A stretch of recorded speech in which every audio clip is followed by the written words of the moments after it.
کہ اہل سنت والجماعت کا کہنا یہ ہے الصحابۃ کلہم عدول، صحابہ جتنے بھی ہیں وہ سب کے سب عدول ہیں، ان میں بدنیتی نہیں آ سکتی، خطا ہو سکتی ہے۔ اہل سنت کے نزدیک معصومیت خاصہ نبوت ہے، نبوت ختم ہو گئی محمد الرسول اللہ صلی اللہ علیہ وسلم پر،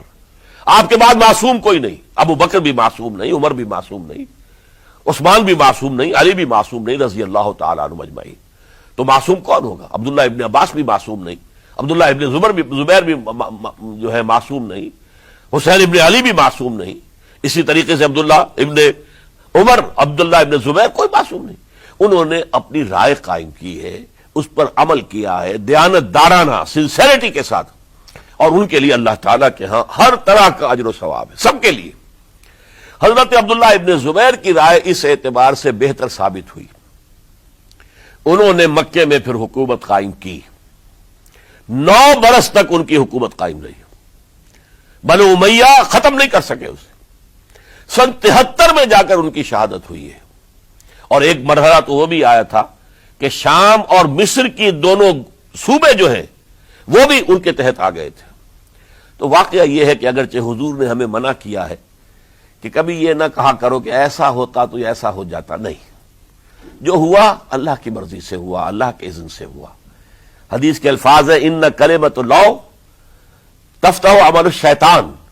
یہ جو لو کاش یہ ہو جاتا، کاش یوں ہو جاتا تو بڑے اچھے نتیجے نکلتے، یہاں سے شیطان کا عمل شروع ہو جاتا ہے۔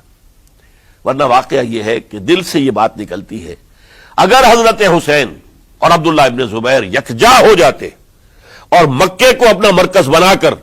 جو عظیم مقصد انہوں نے اپنے سامنے رکھا تھا کہ یہ جو روایت غلط آ رہی ہے اسلام کے دینی سیاسی نظام کے اندر، اس کو ہم روکیں گے، تو اللہ تعالیٰ انہیں کامیابی عطا فرما دیتا۔ لیکن یہ پھر ہم کہیں گے ما شاء اللہ کان وما لم یشاء لم یکن، جو اللہ نے چاہا وہ ہوا، اور جو اللہ نے نہیں چاہا وہ نہیں ہوا۔ حضرت حسین کو وہ عظیم شہادت اللہ نے دینی تھی، وہ اونچا مقام عطا کرنا تھا، اور پھر ان کی عظیمت، ان کا صبر، ان کا ثبات، ان کا استقلال، معلوم ہوا کہ اللہ تعالیٰ نے انسانوں کے اندر کتنی کچھ طاقت رکھی ہوئی ہے اور کتنی کچھ صلاحیتیں اللہ نے ودیعت کی ہیں۔ وہ جس طرح ڈٹے رہے، کھڑے رہے، واقعہ یہ ہے کہ وہ بھی نوع انسانی کے لیے ہمیشہ کے لیے ایک سبق ہے، اور وہ سبق یہ ہے کہ آپ حق، جو بھی آپ حق سمجھیں اس حق کے اوپر ڈٹ کر کھڑے ہو جائیں، اور اس میں پرواہ نہ کیجئے کہ آپ کی نفری کم ہے یا آپ کے ساتھ تعداد زیادہ، کوئی خیال نہ کیجئے، اس کے فکر نہ کیجئے کہ حالات ادھر ہیں یا ادھر ہیں، حالات سازگار آپ کے دشمن کے ساتھ ہیں یا آپ کے ساتھ ہیں، کوئی فکر نہ کیجئے۔ حق حق ہے، اس کا ساتھ دینا لازم ہے، اس کے لیے جان دے دینا یہ سب سے بڑی کامیابی ہے۔ وَلَا تَقُولُوا لِمَن يُقْتَلُ فِي سَبِيلِ اللَّهِ أَمْوَاتٌ، ہرگز نہ کہنا ان کو جو اللہ کی راہ میں قتل ہو جائیں کہ وہ مردہ ہیں، بل احیاء، وہ تو زندہ ہے، ولیکن لا تشعرون، تمہیں شعور نہیں ہے۔ وَلَنَبْلُوَنَّكُمْ، اب یہ تمام مسلمانوں سے خطاب ہو رہا ہے، ہم تمہیں لازماً آزمائیں گے، بِشَيْءٍ مِّنَ الْخَوْفِ، خوف سے، وَالْجُوعِ، اور بھوک اور فقر و فاقے سے۔ حضرت حسین اور ان کے ساتھیوں کو پیاس کے ذریعے سے آزمایا گیا ہے، حالانکہ دریا دور نہیں ہے لیکن پانی بند کر دیا گیا، کیسی کیسی شدت اور کیسے کیسے سخت حالات کا سامنا کیا، لیکن جھکے نہیں، گردن نہیں جھکی، ڈٹے رہے اپنے موقف کے اوپر۔ وَلَنَبْلُوَنَّكُمْ بِشَيْءٍ مِّنَ الْخَوْفِ وَالْجُوعِ وَنَقْصٍ مِّنَ الْأَمْوَالِ وَالْأَنفُسِ وَالثَّمَرَاتِ، اور ہم تمہیں جانی اور مالی نقصانات کے ذریعے سے آزمائیں گے۔ وَبَشِّرِ الصَّابِرِينَ،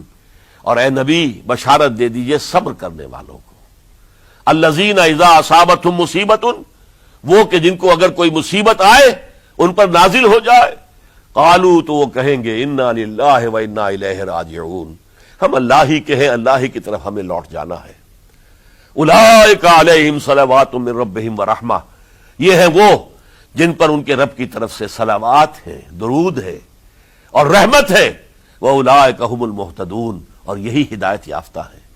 اللہم ربنا اجعلنا منہم، اللہم ربنا اجعلنا منہم، میرے اور آپ کے لیے سبق یہ ہے، صرف حضرت حسین کا کوئی دن منا لینا یہ نہیں، ٹھیک ہے، یاد تازہ کیجئے، بہت اچھی بات ہے،